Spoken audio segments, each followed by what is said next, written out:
नमस्कार मंडळी, मी शिवाजीराव गायकवाड आणि तुम्ही पाहताय आवाज बहुजनांचा न्यूज। सध्या मी आहे अहमदपूर पोलीस स्टेशन परिसरामध्ये। तुम्ही बघू शकता अनेक दिवसापासून शासनाचा लाखो रुपयांचा महसूल चुकून चोरट्या पद्धतीने रात्री बेरात्री वाळूचे उत्खनन करून चोरट्या पद्धतीने जी वाहतूक केली जात होती, तीच वाहतूक करणारे काही ज्या वाहनांना नंबर्स नाहीत, बघू शकता या हायवावरची जी आहे टिप्परवरती जी आहे नंबरच दिसत नाही, जेणेकरून या गाड्या पोलीस प्रशासनाच्या किंवा महसूल विभागाच्या अधिकाऱ्यांना सापडू नये म्हणून या गाड्यांचे नंबर असे झाकले जातात। नंबर आहे परंतु त्या नंबरावरती चिखल लेप दिलेला आहे, तुम्ही बघू शकता। आणि माझ्या पाठीमागे या 2 JCB आहेत, या 2 JCB आणि 4 हायवा टिप्पर आणि यामध्ये एक बोलेरो कंपनीची एक गाडी आहे, अशा एकूण 7 वाहनांचा समावेश आहे। ही कार्यवाही करण्यात आलेली आहे ज्यांच्याकडे अहमदपूर उपविभागीय पोलीस अधिकाऱ्यांचा चार्ज आहे, ते बी चंद्रकांत रेड्डी यांच्याकडे मागच्या 8 दिवसापासून उपविभागीय पोलीस अधिकारी यांचा चार्ज आहे। आणि बी चंद्रकांत रेड्डी यांनी ही कार्यवाही जरी केली असली, खऱ्या अर्थाने ही कार्यवाही महसूल विभागाच्या अधिकाऱ्यांना सोबत घेऊन व्हायला पाहिजे, जेणेकरून या वाहनांना जास्तीत जास्त दंड आकारला जाईल आणि महसूल विभागाच्या तिजोरीत ही रक्कम जमा होईल। परंतु मागच्या काही दिवसापासून ज्या कारवाया होत आहेत, पोलीस प्रशासनाकडून करण्यात आलेल्या कारवाया ज्या आहेत, मोजक्याच दंडावर या वाहनांना सोडून दिले जाते। मात्र तसं न होता जर महसूल कर्मचाऱ्यांना जर सोबत घेऊन जर कारवाई झाली तर निश्चितच महसूलच्या तिजोरीमध्ये आकडा वाढण्याची शक्यता आहे। खऱ्या अर्थानं आता पुढे बघावं लागणार आहे की बी चंद्रकांत रेड्डी साहेब महसूल कर्मचाऱ्यांना सोबत घेऊन ही कार्यवाही संयुक्त कार्यवाही करतील का, म्हणजे महसूल वाढेल नक्कीच।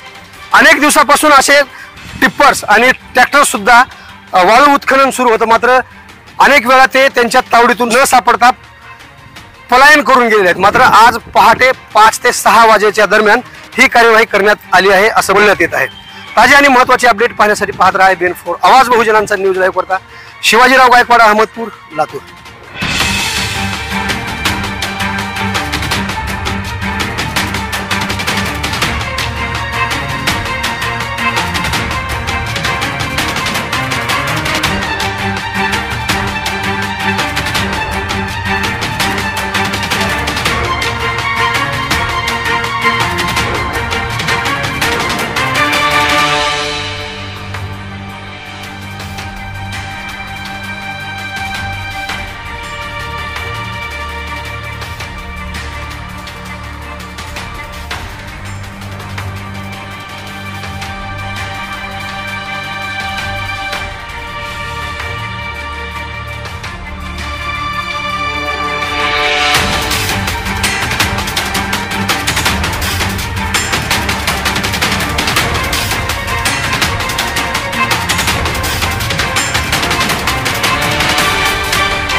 आवाज बहुजनांचा.